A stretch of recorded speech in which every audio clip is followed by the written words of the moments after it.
Hello, thank you for joining. We're going to get started in a few minutes. We're just waiting for our other panelists. So we'll give it a couple minutes and then we'll get started.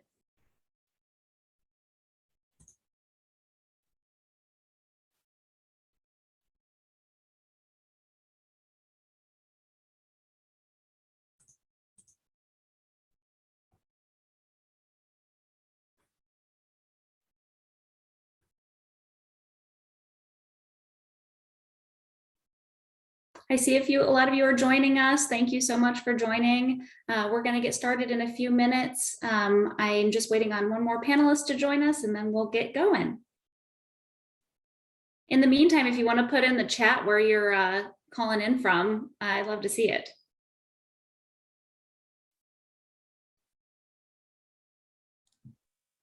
Hi, Bree. Hiya.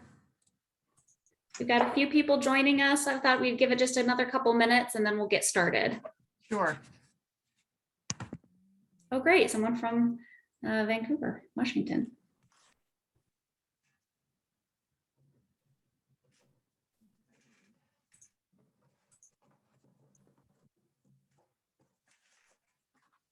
Pittsburgh, awesome.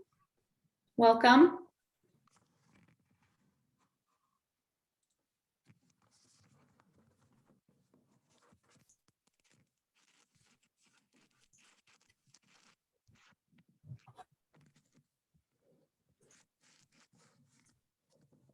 Baltimore, Maryland. Awesome. Everyone's from all over. Thanks for joining us. All right, I say we go ahead and just get started, not give it too much more time, and then if anyone else joins us, they can join us halfway through. So everyone, thank you so much for tuning in for this webinar. We're going to be talking about careers in interior architecture, and our presenter here is Bree Smith. I'll do some introductions. So Bree is our interim program head of the Interior Architecture program, the Master of Interior Architecture. Bree, if you want to say a few words and say hi. Sure. Hi, glad you can all be here this evening or this afternoon, wherever you may be. I am an architect here in town. I've been teaching at the design school full-time now since 2015. But I, both in my own personal practice and then here at ASU, I really kind of focus on interior environments, working with the end user, and have done projects from office space all the way up to kind of public and nonprofit projects, fitness centers, multi-generational centers. So everything from a few hundred square feet to 100,000 square feet. But glad you're here. Nice. Great. Yeah. And just to formally introduce myself, I'm Christy Brown. I am a graduate coordinator here at the design school. So I'm one of the two people who you may come in contact with who will be here to help you through the application and admissions process. And then I'll also be, once you become a student, I'll be your advisor throughout the program. So any questions you have, please reach out. We'll have a slide at the end with our contact information. So we're here to help you. So I'll go ahead and hand it off to Bree. You want to get started? Sure. So we have, I mean, the biggest thing, and I think a staggering statistic, is that we spend 90% of our time inside.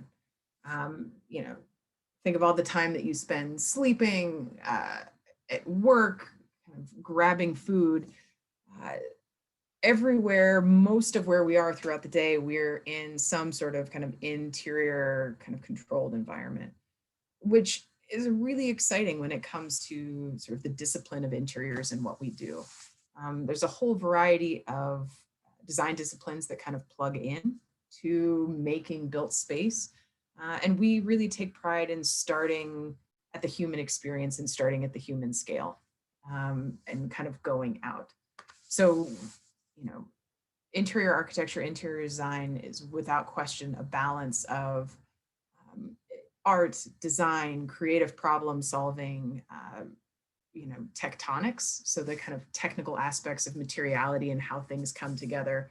And it's a really collaborative profession where we're working very closely with, you know, the users, who's going to be occupying the space, who's going to be enjoying the space that we're designing, but also the kind of larger design team. So architects, structural engineers, mechanical engineers. And so what we focus on with our program is really understanding that kind of human scale of how we interact with one another and how we start to occupy space, um, because it is such an important part of our lives.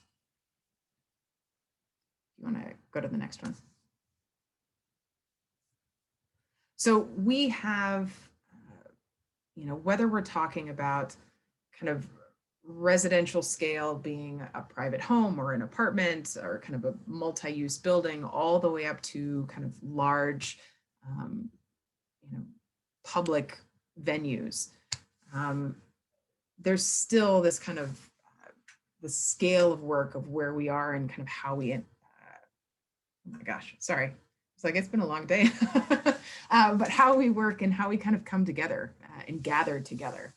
So, between the kind of landscape being what's happening outside of the building and the building proper, this kind of human scale component really does come down to making livable space, and looking at, not just the aesthetics of a space, what it looks like, the kind of finishes, the materiality, but also to ensure from a life safety perspective that the people inhabiting this space are going to be safe. So there's a real blend of that kind of technical knowledge with the kind of art that you even see in some of this imagery. Okay. So we have, within this profession, there really is a whole variety of ways that people can kind of plug in. And after this degree, how you start working in the professional field. So, the first is the education, this kind of component in this arm. Whether you have a design background coming in or whether you possibly are coming in from something other than design and are kind of plugging into this program, starting to learn the language of design, be aware of even the psychology of space and how we start to kind of occupy our environment.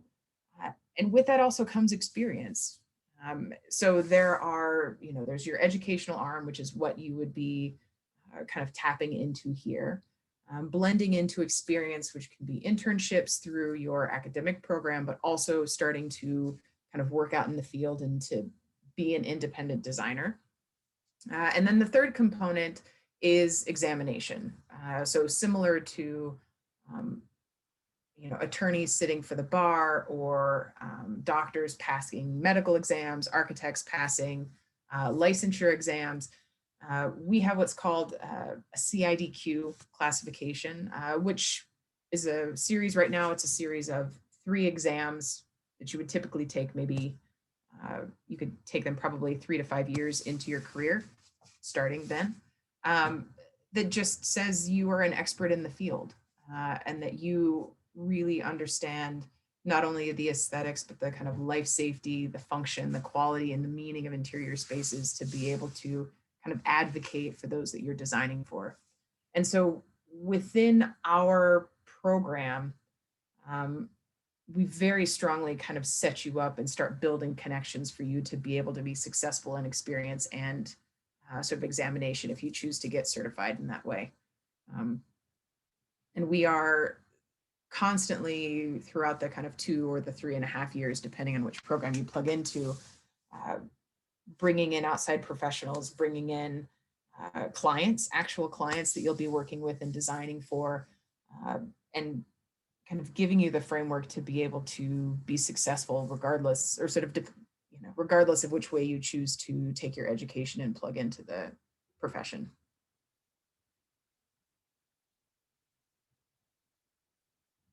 And there are, depending on sort of what your interest is in the profession or how you got here, we really, I think what's amazing and so exciting for me about design is that they're often very wicked problems. We have one client, but we have many users. Even just thinking about the design school, there are undergraduate students, graduate students, there are faculty and staff that work in the building. There are There's an entire support team of facilities, facilities individuals and painters, and like there's so many different people that come to the design school and start to engage in this building. The building really has to accommodate them in a variety of ways.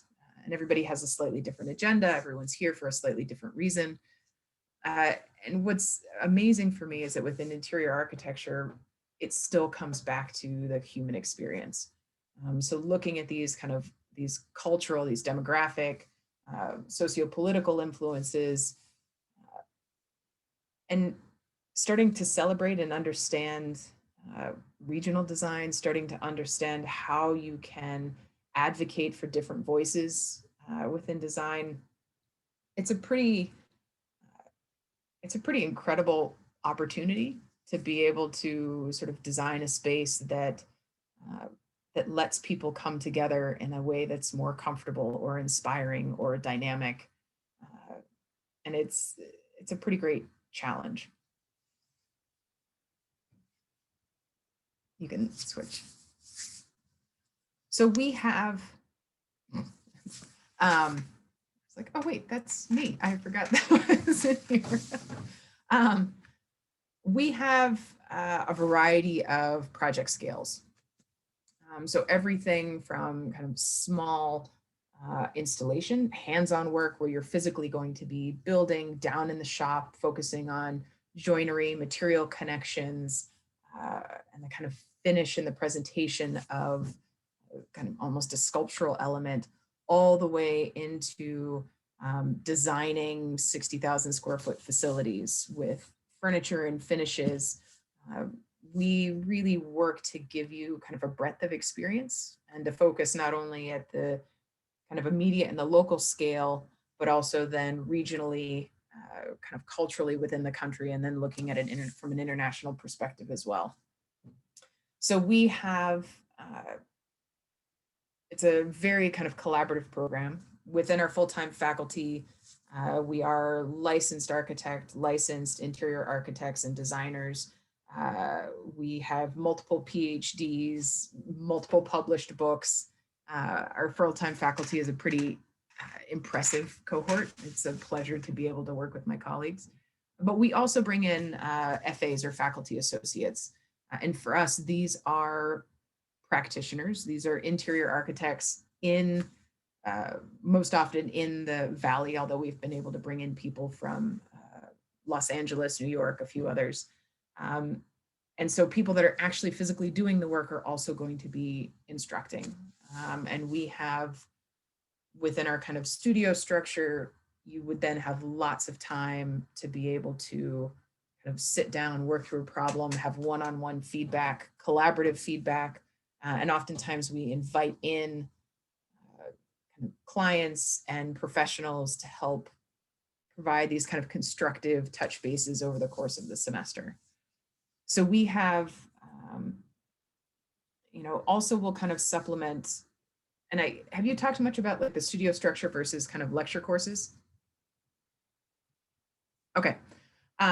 So the main thing I think that's different, or that we can, if you already have a background in design, it kind of makes sense, but we've got a fairly intensive design studio, which meets either 2 to 3 days a week, and then for roughly 5 hours at a time. So it's a big block, multiple days a week, that allow you to kind of get in and to start to kind of dedicate and block out time to design. And with this, we also then have lecture courses. And the way that we have structured the curriculum, the lecture courses are directly going to kind of inform and influence what's happening in studio, and likewise, so that the information you're getting in the curriculum really help build on one another and become kind of collaborative. The faculty are often talking. We often kind of create deliverables that work for both classes, so that you can really apply what you're learning in lecture within your studio project. And we have, as this has been changing with COVID, we've got a variety of kind of public events and webinars. So within the last several years, we have hosted the National ASID Scale Conference, which is the student-focused conference here on campus. We have multiple lecture series, and the blessing of COVID is that we've been able to bring in designers from all over the world, which has been really great. Those are available on our YouTube channel. So last year's lecture series, the interior lecture series, if you look up the Design School YouTube, and I'll add it in the chat, you can see who was here and kind of who was helping to inform our conversations last semester. We have a student organization called the Interior Student Alliance. And this organization is really the kind of one-stop hub to all of the professional organizations that we have within the Valley. So IIDA, which is the International Interior Design Association, ASID, which is the American Society of Interior Designers, and NEWH, which is the network, I'm gonna forget this. Oh, thank you, Christy. Essentially it's the network of sort of women in hospitality. And so between these three organizations, if you're interested in hospitality, which is hotels and entertainment, restaurants, bars, and design, we've got a connection there. Our local ASID chapter is predominantly residential in nature in their focus. And so if that's an interest of yours, we've got those connections.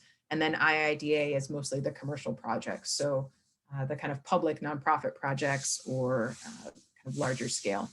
And so between those three, you know, within our curricular structure and then through the student organization, lots of opportunities to introduce you to the larger design community. And,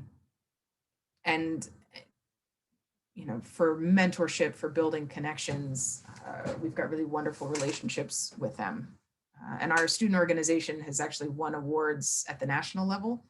Every year we also host an event called Light for Hope, where you can design and construct your own light fixture.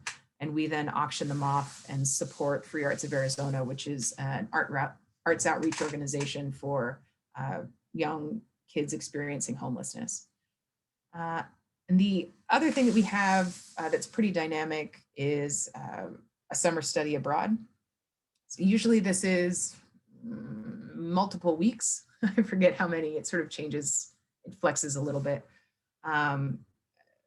But it's, you know, Vienna, Prague, and Paris, I believe what's slated for the summer. In years past, they've gone through Venice, Barcelona, but really being able to see incredible architecture, incredible design, but also studio visits, being able to meet designers in all of these kind of cities, learn about their process, workshops and sketching, a really great opportunity to kind of get out and just be able to sort of absorb life.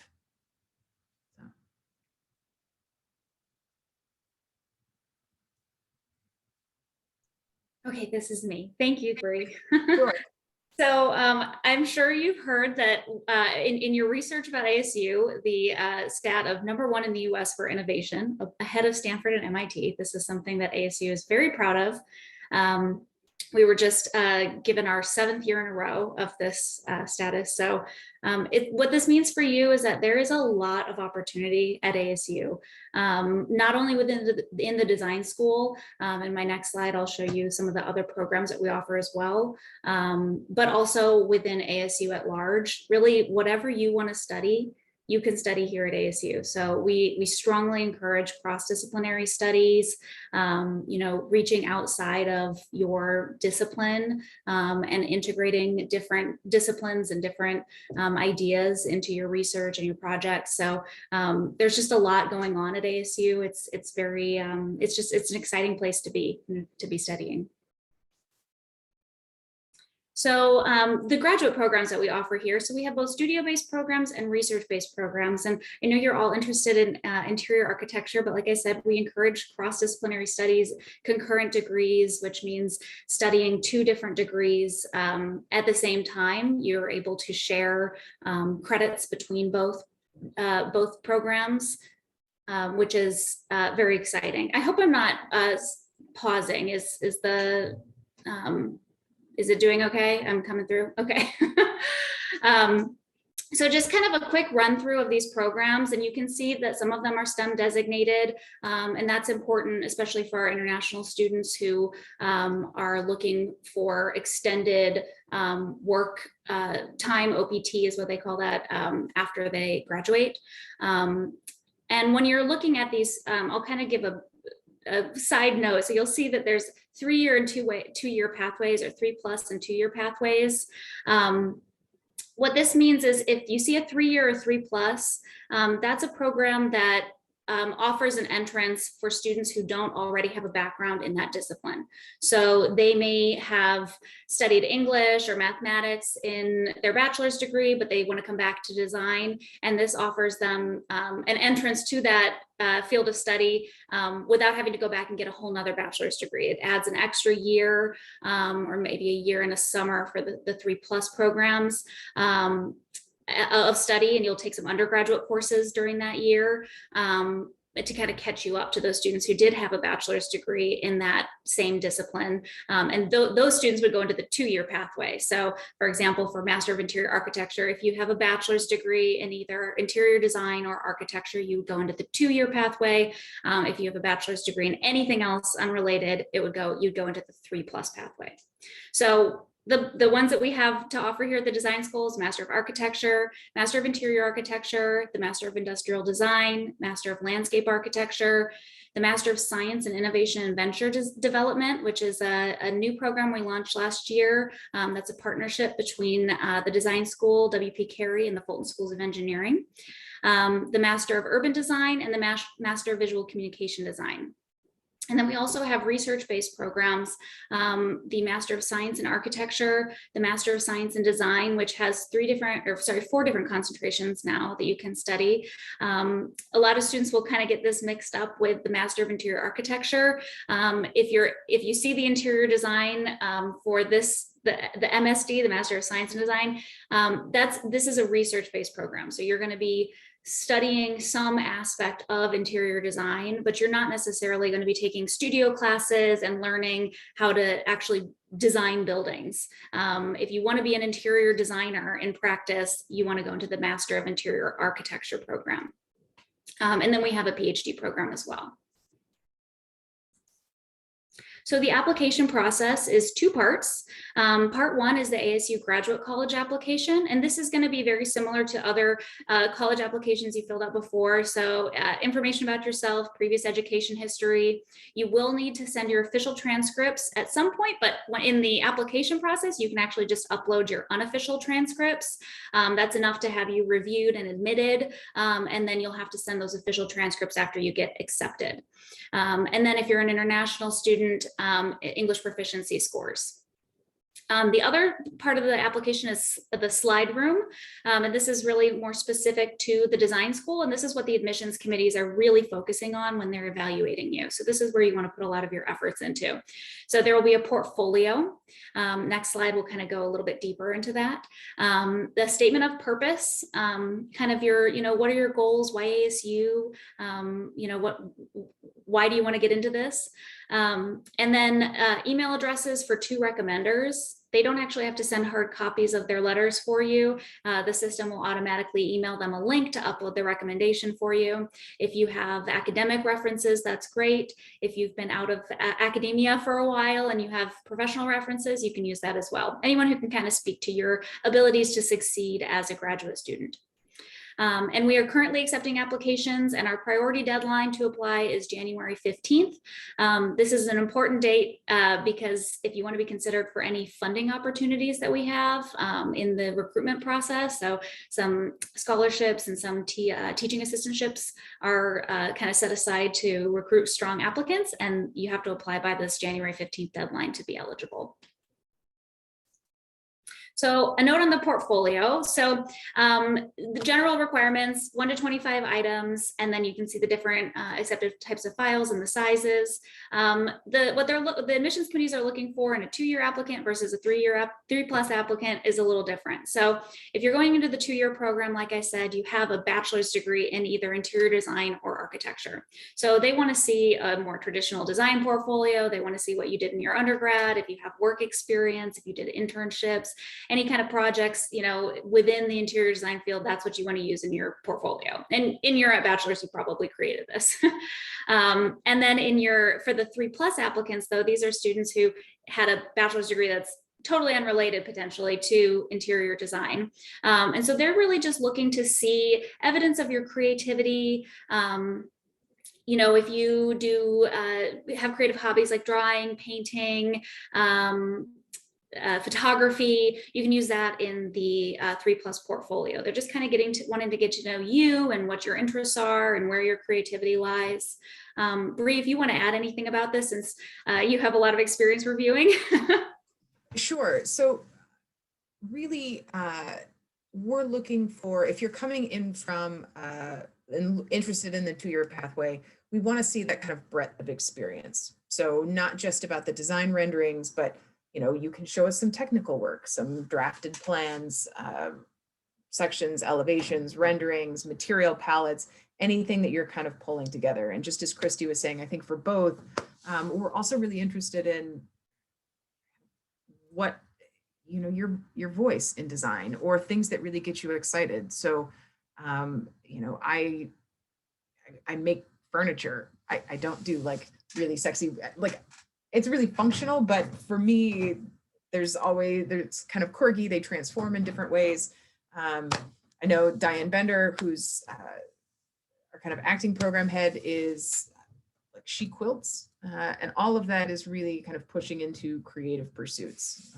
So, you know, knitting, really incredible Halloween costumes. I mean, there are, again, we want to see kind of where your creativity lies. There were a couple of questions. I don't know if you saw them. So if you are coming from an undergraduate program that is not accredited, so an interior design program, but it doesn't have its accreditation, and correct me if I'm wrong, Christy, but we should be able to look, there will be some courses that we could kind of transfer so that you could get credit for.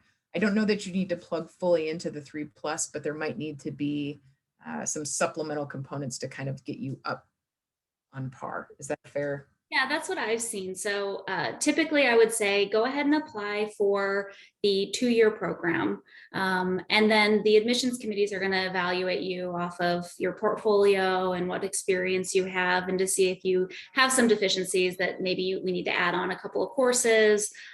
So go ahead and apply for the 2-year program if you have, you know, a bachelor's degree in interior design, and they'll evaluate you from there. So before we get to, I see there's another question too. I'm going to just wrap up my slides and then we'll go straight into questions.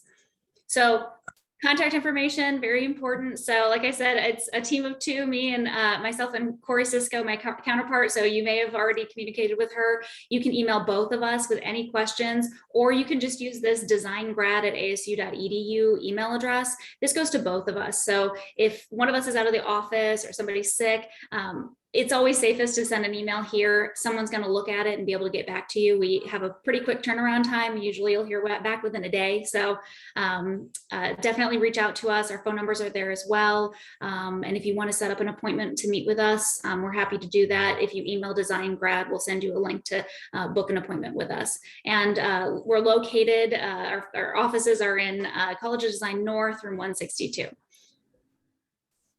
And then, of course, like and follow us on social media if you haven't already. This is a great way for you to kind of get a feel for the school and what the programs are doing and what projects students are working on and what kind of events we have, you know, going on. Just kind of the goings on of the school, just to kind of get a feel for the culture and what you can expect. Highly recommend you check us out on all of these. And we're really across the board. There's a lot of great videos on YouTube. The link I already put in the chat.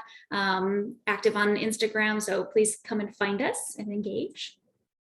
And now we're here for questions. So please go ahead and put them in the Q&A. There's already a question I see in the chat that says, what would be the priority deadline for spring admission or fall as well? So both of the both the MIA program does not offer spring admission. The 2-year program starts in the fall and it only starts in the fall. The 3+ program starts in the summer and it only starts in the summer. So they're pretty strict. There's not a lot of variety in admit terms. So that January 15th deadline is the priority deadline for both the 2-year fall term admission or the 3+ summer term admission.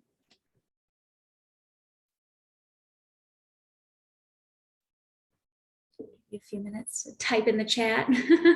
You can type in the chat. I don't know, can people even talk or no? Does it always have to come through in the chat? I think it has to come through the chat since we're webinar format, but yes, please. Sorry. Anything you've got, chat us up.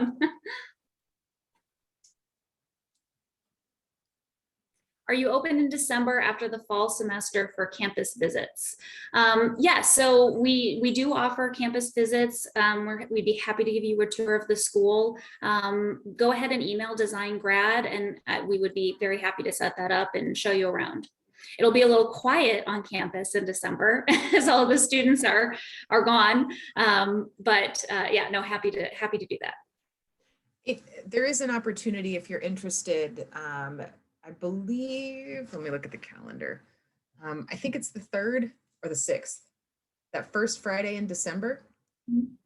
If you are able to come that early, many of the interior design and interior studios are going to be having their kind of final reviews on that day. So if you were able to come, and I will verify which that is, but if you were able to come, it would be an opportunity to see the work that's happening at the school, kind of get a feel for the culture, the student body, some of the faculty and the professionals that we have here. That's a great idea. Absolutely. I see a message in here that's, can we get a tuition cost estimate? So I'm going to type in the chat this link.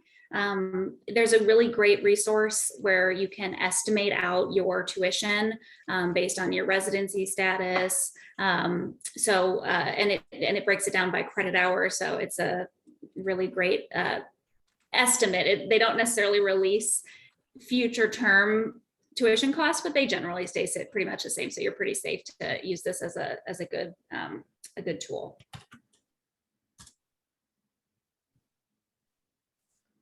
And then also classes for graduates in the evening for those who may work. I can talk about the class structure and the setup. Right now, we do not, some classes go in the evening. We have, for the most part though, we kind of break it up. So like right now as an example, within the 6th-year cohort, if I remember correctly, they have studio Wednesday and Friday afternoons. So 1:30 to 6 o'clock, Wednesday and Fridays. And then they have a lecture course Monday and Wednesday mornings. So there's usually some flexibility within the week where you could do a half day at school and you could work in the afternoon, or if you wanted to kind of work Tuesdays and Thursdays, you've got a few different options. If you are in a position and if you are able, we strongly encourage you to kind of, if you have the opportunity to work within a design firm, to do it, because then it's sort of supporting what you're doing. They understand what's happening at school. And if you're coming up on a deadline or kind of pushing for a presentation, for instance, sometimes they're a little bit more accommodating. But you know, it's important that you are in a place where you're financially stable and where you can really make sure that you are being taken care of, that your housing is taken care of, that food is taken care of. And so we understand the balance of work. It's just, if we can help you find an opportunity where, you know, maybe you're getting a better hourly rate, and so you can start to reallocate your time, that would be a good thing. And so we can start to introduce you to people in town, to different opportunities in town. And on a regular basis, we have firms reaching out for us, you know, asking for internships, asking for part-time help. And we always kind of turn those around and send them out. So in addition to some of the TA or grading opportunities that you might have within the school itself, we do our best to help make connections out to the professional community. Yeah. And then along with that is there any part of the 3-year program offered online? So this is a fully in-person program. It's not offered online. There may be some courses that are offered as online courses, but it's individual based. I would expect that most of your classes are going to be in person on the Tempe campus. So that's something to keep in mind. That being said, there is possibly like this past summer for the 3+ cohort that came in the summer, our summer was fully remote with the option of kind of coming onto campus. And there were actually some things that worked really well. So we're still kind of talking through, but there might be a little bit of flexibility in terms of that summer session. You know, if you're still working on moving or visas, there are ways that we can accommodate. It's easier now than pre-COVID. We've learned a lot. We have learned a lot. Yeah, it's true. So I don't want to miss this one that's in the chat. So it says for the 3+ program, if you have done drawings and renderings, will those work for the portfolio? Yes, absolutely. If you are applying to a 3+ program because you don't have the bachelor's degree, but you have done some work in design, absolutely use that in the portfolio. Also, we've had event planners. I mean, for the 3+ panel, we've had accountants, event planners, marketing majors. I mean, really, I think what's amazing about the 3+ is that you're kind of coming in from something other than design, excited about design, but you bring all of that knowledge with you. So it really just makes the cohort stronger. Currently, we have a retired fighter pilot who's in the program. It's great. It makes for really fantastic conversations. But yes, anything that starts to kind of talk about who you are a little bit and your creative processes, we're welcome to see it. And then do you have a program that helps students with finding internships? Yes, as well. So we have what's called, so I guess to back up, so both the interior architecture program requires an internship, and that typically takes place in the summer semester prior to your final year. And that's because it gives you some time to get some experience under your belt before going out and working in a firm.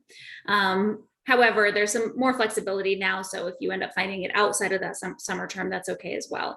But what we offer is in the spring semester prior to that summer, we host what's called Studio Night, which is it's an event we've been doing for many, many years, and it's incredibly successful. We invite firms from all over the Valley to come and participate. In the past, it's been an in-person event.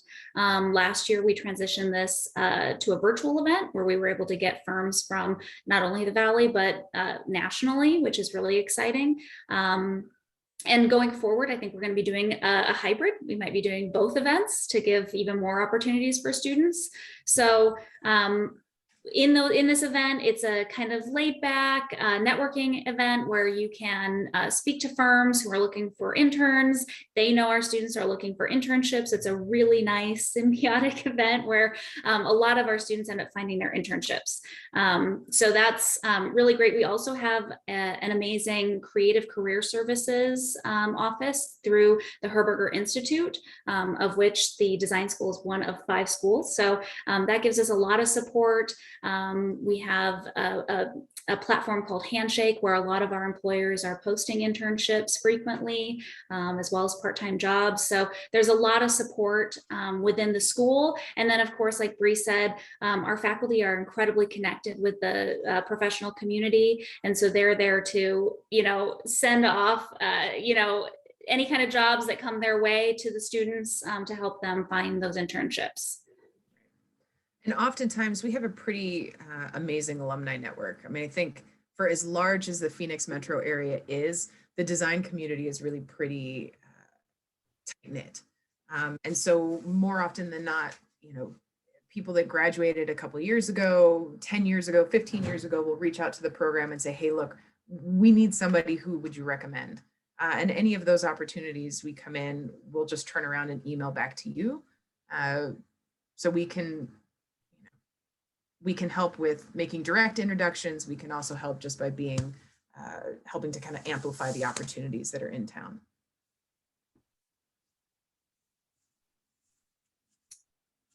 What other questions do you have? It's so hard not being able to see. I know. Uh, yeah. Does anyone have any questions about Phoenix moving here? Oh, there's a question about dedicated housing for grad students. Oh, great. Okay, so ASU is, as you know, a massive university. So there is not a lot of housing for graduate students. What I see most grad students do is find off-campus housing around campus. There's a lot of cute little rental houses and neighborhoods surrounding the campus. There's apartments galore to choose from. And there's also a light rail system that runs from some of the surrounding communities right straight through campus. So students may end up finding housing near one of the light rail stops and then take the light rail in. And that also means that you don't have to pay for parking. There's also an Orbit bus system that runs throughout all of the Tempe the community, and it's free to use, and it goes right through campus. So that's also an option for students who are living off campus. There's some very minimal on-campus student housing for grad students, but it's mostly at the Polytechnic campus, which is pretty far east. And it's, like I said, it's very limited. So off-campus housing is what I see most of the time. And I'm happy I can put in the chat right now. There's a link to kind of off-campus housing resources and finding that. So I'll go ahead and post that. The other thing that we do have is there's free campus shuttles that go between the various campuses in town. So if you, again, the Phoenix metro area is fairly large, but there's the Tempe campus is within Tempe, and the East Valley is the Poly campus that Christy just mentioned. Downtown Phoenix has the downtown campus, and then in the West Valley is the West campus. Creative naming there, but there's a free shuttle. So you could also be next to one of those sort of satellites, and if I remember correctly, the shuttle's equipped with Wi-Fi. It's fully air conditioned. So it could be another way to sort of defer. But there's usually, Tempe is growing very quickly. So there's quite a bit that is here, but there's a lot within the Phoenix metro area to find. I think finding an opportunity and looking for a place to live if you haven't come to Phoenix before, think about what your needs are. So if you're not going to have a car, then access to public transportation or the ability to walk where you need to be works. If you're someone who really needs to go for hikes on a regular basis for your mental health, then Papago Park is just north. You could be north of campus a mile and a half, and be sort of in the desert to be able to go for a hike on a daily basis and kind of check out. So there's a whole, depending on what is kind of a good social fit for you, there's a lot of opportunities as well.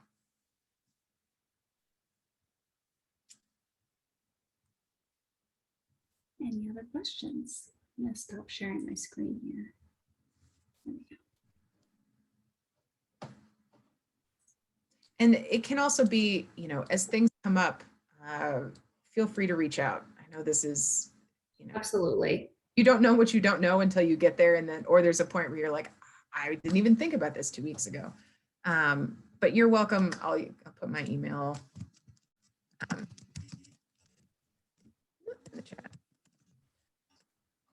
But feel free to reach out. I'm happy to answer any questions or kind of direct you. And as Christy mentioned, she and Corey are great and are phenomenal resources, and what's happening within the program, but also the ability to kind of connect you with departments or information that can help. So feel free to reach out. But all right, well, if there's no other questions, we can go ahead and end a little bit early. Thank you so much, everyone, for joining. I hope you found this helpful and got a lot of your questions answered. And if you'd like to, come out to campus and get a tour and, see a studio, that kind of thing, please reach out. We'd love to show you around. If you are coming to campus during the school semester, I would recommend coming on a Monday, Wednesday, or Friday, because that's when we've got our studios and most of our classes are kind of stacked on those 3 days. So you'll be able to see a little bit more action than if you come on a Tuesday or Thursday. The building's a little quiet. Yeah, and then as I mentioned before, December 3rd, if you did want to come before that January deadline and wanted to see, December 3rd would be a great kind of showcase of what's happening within the program. Absolutely. Oh, your email went to just the hosts and panelists here. Let me put it in. Oh, all panelists and attendees. That would, there you go. Okay. Thanks, Christy. Thank you. Well, thanks everyone again for joining, and look forward to hearing from you and seeing your applications come in. Nice to not see you. But Just hopefully you have to come to campus. yeah, just come to campus. It'll be good. Great, wonderful. So glad to hear that, Marion. All right, well, everyone have a great night, and thanks again.